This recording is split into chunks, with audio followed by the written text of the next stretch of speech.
하나님께서 오늘 저희 공동체에 주시는 하나님의 말씀입니다. 요한복음 3장 28절에서 36절. 요한복음 3장 28절에서 36절. 나의 말한 바 나는 그리스도가 아니요 그 앞에 보내심을 받은 자라고 할 것을 증거하는 자는 너희니라. 신부를 취하는 자는 신랑이나 서서 신랑의 음성을 듣는 친구가 크게 기뻐하나니 나는 이러한 기쁨이 충만하였노라. 그는 흥하여야겠고 나는 쇠하여야 하리라 하니라. 위로부터 오시는 이는 만물 위에 계시고 땅에서 난 이는 땅에 속하여 땅에 속한 것을 말하느니라. 하늘로서 오시는 이는 만물 위에 계시나니 그가 그 보고 들은 것을 증거하되 그의 증거를 받는 이가 없도다. 그의 증거를 받는 이는 하나님을 참되시다 하여 인쳤느니라. 하나님의 보내신 이는 하나님의 말씀을 하나니 이는 하나님이 성령을 한량없이 주심이니라. 아버지께서 아들을 사랑하사 만물을 다 그 손에 주셨으니 아들을 믿는 자는 영생이 있고 아들을 순종치 아니하는 자는 영생을 보지 못하고 도리어 하나님의 진노가 그 위에 머물러 있느니라. 아멘. 저는 오늘 본문 말씀을 가지고 그리스도 안에서 새하얘짐으로 오는 축복이라는 제목으로 말씀을 증거하겠습니다. 제가 어렸을 때 초등학교 입학하면 엄마들이 그 아이들 가슴에 작은 손수건을 달아주셨어요. 지금은 상상도 못하겠지만 영양이 결핍해서 그런지 아이들이 정말 콧물 정말 엄청 흘렸습니다. 그리고 전국적으로 얼마나 많은 엄마들이 아이의 코에 수건을 갖다 대면서 흥해라 흥 하였으면 찢어지게 가난하게 살던 나라가 흥해서 지금은 세계 10대 경제국이 됐다는 그런 우스갯소리도 있습니다. 인간은 누구나 흥해서 성공하기를 바라지 망해서 쇠하기를 원치 않습니다. 가정도 회사도 어느 조직도요. 심지어 교회도요. 모든 것이 풍부하고 커지고 부흥하기를 힘씁니다. 저도 큰 교회에서 사역자로 있었지만 교회가 기업처럼 높고 크고 많은 것을 추구하는 그 부흥이 목표가 되니 교회 안에 있는 잃어버린 그 한 영혼에 대한 관심을 가지기가 쉽지 않습니다. 오늘 침례 요한이 우리에게 하나님의 사람으로 주님과 동행하는 데 필요한 굉장히 큰 깨달음을 주고 있습니다. 하나님은 인간의 흥망성쇠의 모든 열쇠를 가지고 계시는데 하나님의 뜻은요, 망하고 쇠하는 것이 아니라 그 하나님의 자녀들이 정말 진실되게 흥하고 성공하는 것을 원하십니다. 진짜 교회의 부흥은요, 한 성도 한 성도 그 마음에 하나님 나라가 임하고요, 말씀이 충만해서 삶이 바뀌는 것이 부흥입니다. 오늘 말씀을 통해서 성령님의 깨달음이 임해 그리스도 안에서 새하얘짐으로 오는 그 축복을 모두 받기를 소원합니다. 28절 나의 말한 바 나는 그리스도가 아니요 그의 앞에 보내심을 받은 자라 할 것을 증거할 자는 너희니라. 우리 말라기 선지자 이후요 400년 동안 하나님께서 선지자를 보내지 않으셨기에 이스라엘 백성들 앞에 선지자가 나타나면 그들은 메시아이실 거라고 그런 생각이 아주 팽배해 있었습니다. 우리 침례 요한이 강야에서 그 엘리야 선지자처럼 그 낙타 털옷을 입고요, 또 메뚜기와 석청을 먹고 살면서 요단강에서 그 제 씻음에 그 침례를 베풀자 메시아가 나타났다고 사람들이 몰려들었습니다. 그 당시 백성들은 그 율법을 아주 철저하게 지키고요, 가르치는 이 바리새인들을 참 존경했습니다. 그리고 백성들을 정치적으로 다스리는 그 사두개인들을 아주 두려워했습니다. 그러나 요한이 거침없이 그들을 책망하는 것을 보고 그를 선지자로 여겼습니다. 우리 마태복음 3장 7절, 요한이 많은 바리새인들과 사두개인들이 세례를 베푸는데 오는 것을 보고 이르되 독사의 자식들아 누가 너희를 가르쳐 임박한 진노를 피하라 하더냐. 그러나 자신은 메시아가 아니고 단지 예수 그리스도 앞에 길을 닦는 일에 보내심을 받은 자라고 한 것을 증거하는 자는 너희니라라고 말하고 있습니다. 저는 이 구절을 통해서 우리 침례 요한의 그 마음을 우리 모두 하나님께 받기를 소원합니다. 여러분과 저는 메시아가 오실 것에 대한 그 선자들이 예언한 구약의 내용을 아주 잘 알고 있습니다. 또 실제로 그 예수 그리스도께서 오셔서 그 예언한 말씀대로 성취하신 복음서 내용도 잘 알고 있습니다. 지금 우리는 주님이 주신 그 믿음 안에서 앞으로 재림하실 그 그리스도를 바라보고 사는 시대에 살고 있습니다. 아직 어둠 속에 살면서 그 삶에 일어나는 그런 영적인 문제를 해결하지 못하는 인생들이 있습니다. 또 육신의 힘으로 세상적인 성공을 추구하면서 사는 사람들이 있고요. 또 현재 살고 있는 현세가 모든 것이라고 생각하며 땅을 의지하고 사는 인생들에게 요한처럼 다시 오시는 그 그리스도에 대해서 증거하는 사람들이 되었음을 믿으시기 바랍니다. 그러면 그리스도의 그 재림에 대비해서 우리는 어떤 준비를 해야 할까요? 데살로니가전서 5장 23절 평강의 하나님이 친히 너희를 온전히 거룩하게 하시고 또 너희의 온 영과 혼과 몸이 우리 주 예수 그리스도께서 강림하실 때 흠없게 보존되기를 원하노라. 우리 안에 계신 그 성령 하나님이 흥황하게 활동하시도록 나의 옛사람, 겉사람, 즉 그 거룩하지 않은 것들이 죽어야 합니다. 그리스도를 영접하고 구원받아 성령님이 함께 계심으로 우리 성전이 되어서 그 영과 혼과 몸이 흠없이 온전히 거룩한 삶을 살 때 우리는 주의 재림을 또 기쁨으로 맞이할 수 있고요. 또 다른 사람에게 그 복음을 전할 수 있습니다. 29절 신부를 취하는 자는 신랑이나 서서 신랑의 음성을 듣는 친구가 크게 기뻐하나니 나는 이러한 기쁨이 충만하였노라. 교회는 세상에서 불림을 받은 사람들의 모임이면서 그리스도의 신부를 만드는 곳입니다.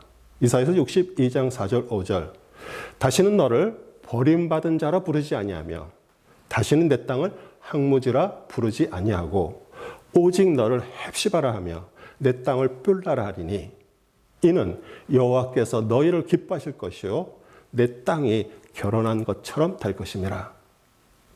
마치 청년이 처녀와 결혼같이 내 아들들이 너를 취하겠고 신랑이 신부를 기뻐함같이 내 하나님이 너를 기뻐하시리라. 우리 모두 정말 버림받은 자처럼 항무지 같은 세상에서 살던 자들이었죠. 그런데 예수 그리스도를 받아들이고 구원받아 신부들이 되었습니다. 우리는 더 이상 항무지의 그 버리운 자가 아니고요. 더 이상 남편에게 버림을 받아서 자식을 낳지 못하는 그런 황폐한 여인들이 아닙니다. 헵시바는 내 기쁨이 그녀 안에 있다라는 뜻이고요. 삐올라는 결혼한 여자가 될 것이라는 뜻으로 우리 그리스도와 우리가 결혼 언약 관계를 맺는다는 뜻이며 또 신랑 그리스도를 통해서 영적인 자녀를 낳을 수 있는 사람들이 되었다는 뜻입니다. 요한은 실제로 그 자신의 제자들을 예수 그리스도께 소개해서 우리 요한과 안드레가 예수님의 제자가 되었고요. 또 안드레 형 베드로 역시 제자가 돼서 신부를 취한 신랑 예수 그리스도의 친구가 돼서 기쁨이 충만했습니다. 우리도 요한같이 버림받은 자, 또 한편 세상에서 홀로 살아가는 자들을 우리 신랑 그리스도께로 소개하고요. 또 결혼 언약에 동참시키는 일에 최선을 다하고 또 잃어버린 영혼을 주님께 인도해서 그리스도의 신부가 되는 날을 볼 때 사실 속에서 진짜 우리의 기쁨이 넘칩니다. 이 30절 그는 흥하여야겠고 나는 쇠하여야 하리라 하니라. 저는 이 세상에서 제일 힘든 것이 힘 빼는 일이라고 생각합니다. 살다 보면요. 힘 빠지는 일들이 하루가 멀다 하고 일어나기에 우리 결심을 하고요. 작심을 하고 목표를 정해서 우리는 달려갑니다. 뭐 작심 3일까지 갈 것도 없죠. 그 다음 날에 정말 결심한 것, 다짐한 것들이 깨지고 뭐 나 원래 그래 이러고서 체념하면서 살아갑니다. 뭐 작정 기도를 하면서도요. 무슨 일이 있어도요. 주님 이 소원은 이번 일은 꼭 이루어져야지 이렇게 기도를 하지 주님이 원하시는 대로 이루어지게 해달라고 기도하지 않습니다. 야구에서 타석에 들어선 타자가 자신의 힘을 다 빼고 그 방망이를 휘두를 때 홈런이 터지지 꼭 홈런을 쳐야지 하고 잔뜩 어깨에 힘을 주면서 있으면 헛스윙만 합니다. 제가 보니 저를 포함해서 9회 말 타석에 들어선 우리 타자들이 뭐 인생 게임이 비기거나 지고 있는 것 같이 보이는데 역전 홈런 한 방 때리기 원하세요? 홈런 때리는 비결 가르쳐 드릴까요?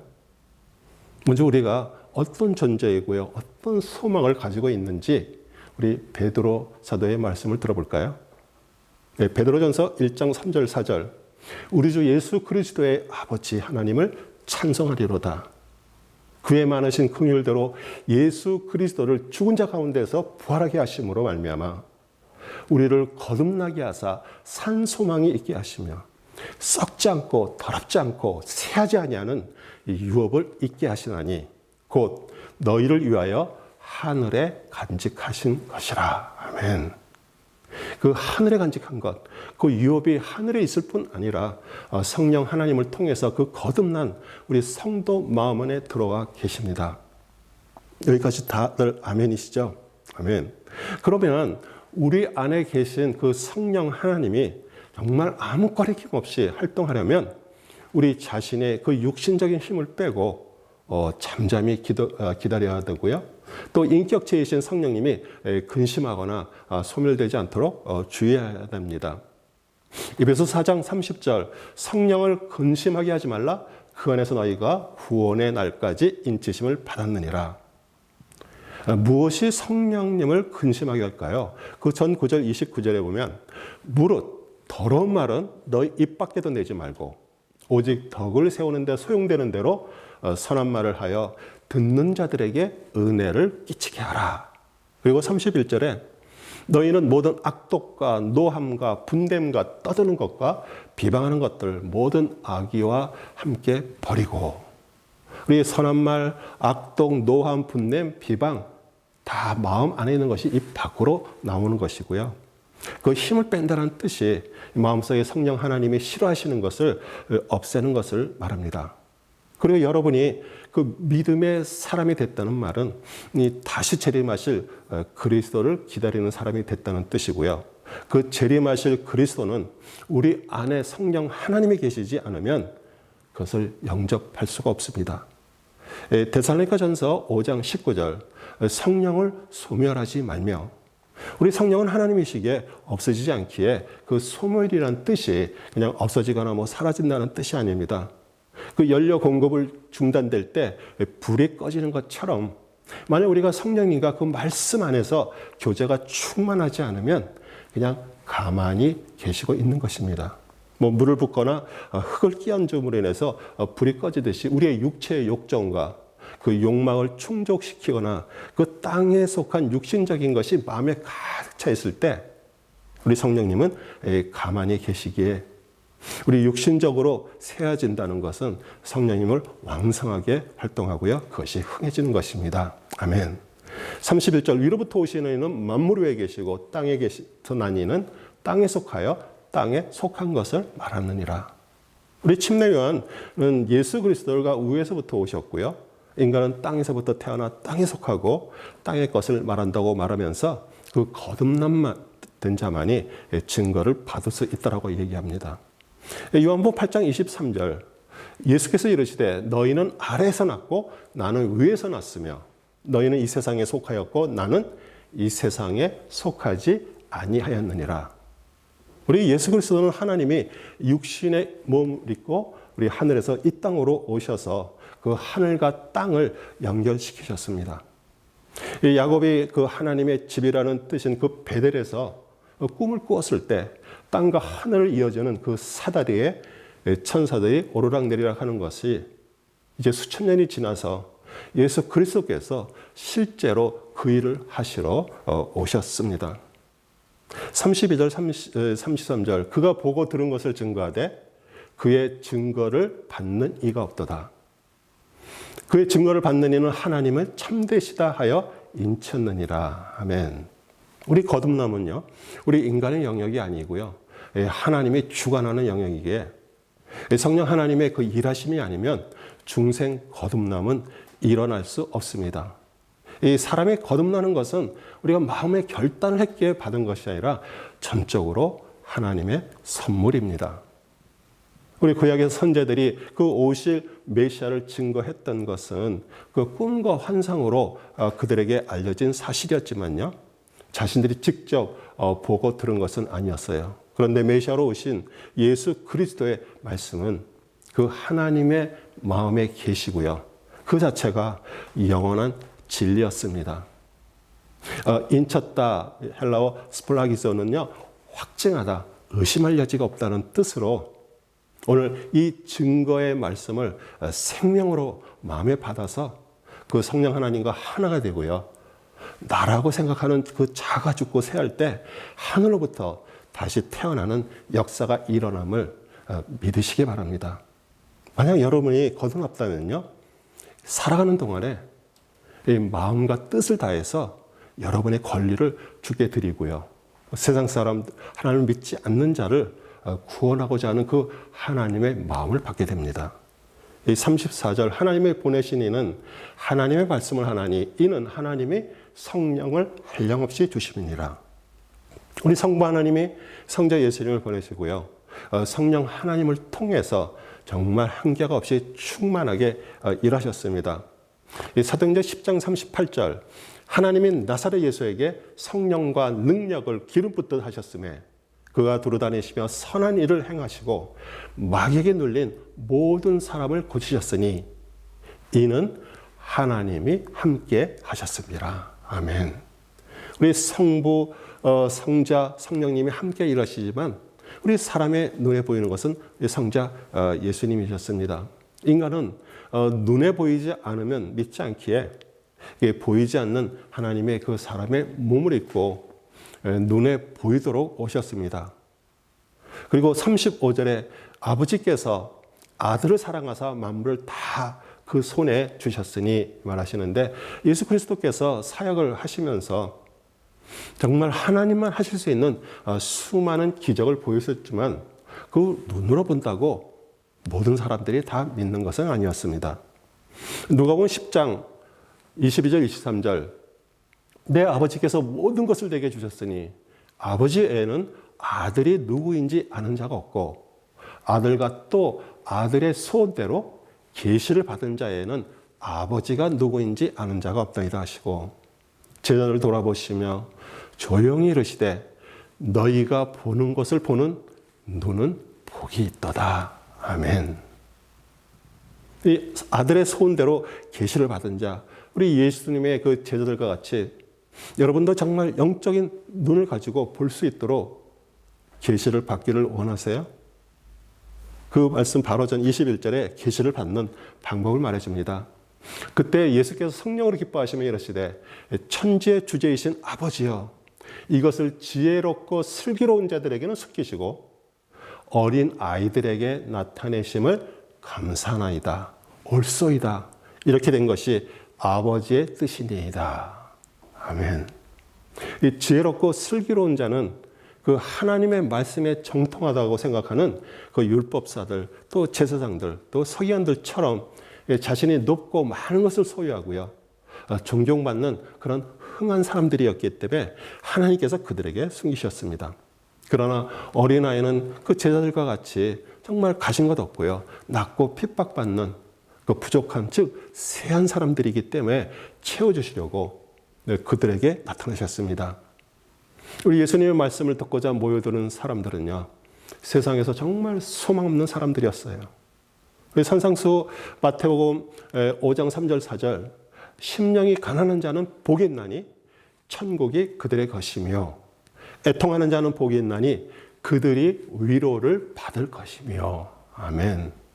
정말 아무것도 모르는 어린아이 같은 그런 순전한 마음일 때 또 세상에서 그 자신의 뜻을 이루려고 애를 쓰다가 실패해서 정말 포기하고 빈 마음으로 낮아질 때 하늘로부터 성령 하나님에 의해서 우리 하늘의 지혜와 위로가 마음속에 채워집니다. 우리 안에 계신 그 성령 하나님이 흥해지고 우리가 세어지려는 그런 목적이 무엇일까요? 이 세상의 삶이 전부라면 우리는 구원받을 필요도 없고요. 그냥 육신의 풍족함을 추구하고요. 한번 태어나서 사는 인생들 정말 즐기고 누리다가 죽으면 그만인데 죽은 이후에 또 영원한 삶이 기다리고 있습니다. 히브리서 9장 27절, 한 번 죽는 것은 사람에게 정한 것이요 그 후에는 심판이 있으리니, 그 천국 영생의 축복과 영원한 땅속 지옥의 진노 심판이 우리를 기다리고 있습니다. 36절, 아들을 믿는 자는 영생이 있고 아들을 순종치 아니하는 자는 영생을 보지 못하고 도리어 하나님의 진노가 그 위에 머물러 있느니라. 우리 살아있는 동안에 정말 천국 영생을 준비하는 사람이 있고요. 또 예수님께서는 항상 너희가 만일 이렇게 하면서 하시는 말씀입니다. 그 지옥의 또 그 진노를 말씀하셨는데 그것을 막 애를 쓰며 잊으려 하고요. 자신이 왕과 주인이 돼서 살아가는 그런 또 슬픈 사람들이 있습니다.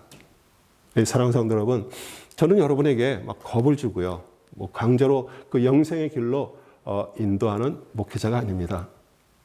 성경에 대하여 전하는 자가 아니라 성경 말씀 그대로 전해서 그 성경 말씀 자체가 칼을 가진 전사가 돼서 여러분의 그 심령을 꿰뚫고 말씀에 굴복시키는 일에 조금이라도 쓰임받기를 소원하는 사람입니다. 우리 교회에 주신 말씀입니다. 히브리서 4장 12절, 하나님의 말씀은 살았고 운동력이 있어 좌우의 날선 어떤 검보다도 예리하여 혼과 영과 및 관절과 골수를 찔러 쪼개기까지 하며 또 마음의 생각과 뜻을 감찰하나니. 오늘 말씀에 성령님이 주시는 깨달음이 일어나서 여러분과 저는 새해짐으로 그리스도가 흥해서 세상을 이기는 그 하나님의 그 말씀의 그 능력의 칼로 무정하고요. 그 하나님의 모든 전사들이 되셔서 진정한 주님으로 받는 축복을 모두 받기를 우리 주 예수 그리스도의 이름으로 축원합니다. 아멘.